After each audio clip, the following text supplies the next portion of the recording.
নিহার বারুরিকে বক্তব্য রাখার জন্য অনুরোধ রাখছি।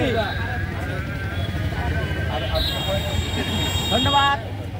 আজকে আমাদের বৈষম্য দূরীকরণ মাধ্যমিক স্তরের সমস্ত প্রতিষ্ঠান জাতীয়করণের লক্ষ্যে যে মানববন্ধন, সেই মানববন্ধনে আগত প্রত্যেক শিক্ষককে, প্রধান শিক্ষককে এবং সাংবাদিক ভাইদের আমি আমার অন্তঃস্থল থেকে শুভেচ্ছা জানাচ্ছি। সংগ্রামী সাথী ও বন্ধুগণ, আপনারা সবাই জানেন আমরা বাংলাদেশের 97 ভাগ প্রতিষ্ঠান বেসরকারি এবং এর অধিকাংশই ভালো রেজাল্ট বিভিন্ন বেসরকারি স্কুলে হয়। একই কারিকুলাম আমরা পড়াই, সরকারি আর বেসরকারি। কিন্তু অতীব দুঃখের বিষয়, আমরা বিভিন্ন দিক দিয়ে বঞ্চিত। আপনারা জানেন, অবাক হবেন, অনেকেই জানেন না যে আমাদের মাত্র 1000 টাকা বাড়ি ভাড়া এবং 500 টাকা চিকিৎসা ভাতা। যা 1000 টাকা বাড়ি ভাড়া, একটা মুরগির খবর হয় না। একটা মুরগির খবর দাম 5000 টাকা। তাই আপনাদের বিনীত আহ্বান জানাচ্ছি, আমাদের বাংলাদেশে এখন বিভিন্ন প্রেক্ষাপট চলছে, বৈষম্য বিরোধী চলছে।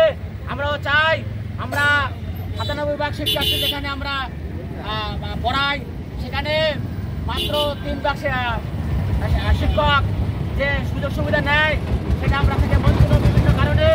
তাই আমরা এই বৈষম্য চাই না, এক দেশে দুর্নীতি চাই না, আমরা সরকারি বেসরকারি বৈষম্য দাবাকলে আমরা সৃষ্টি হতে চাই না। আমরা অনতিবিলম্বে এই যে মাননীয় তত্ত্বাবধায়ক সরকারের কাছে দাবি জানাই, আমাদের এই বেসরকারি প্রতিষ্ঠানগুলো জাতীয়করণ করে দেশের শিক্ষার বৈষম্য দূরীকরণের জন্য বিনীত আহ্বান জানাচ্ছি। সংগ্রামী সাথী বন্ধুগণ এবং সবাই বজ্রকণ্ঠে আওয়াজ তুলুন, এক দেশে দুর্নীতি চলবে না, চলবে না। এক দেশে দুর্নীতি চলবে না, চলবে না, চলবে না, চলবে না। এক দেশে দুর্নীতি চলবে না, চলবে না।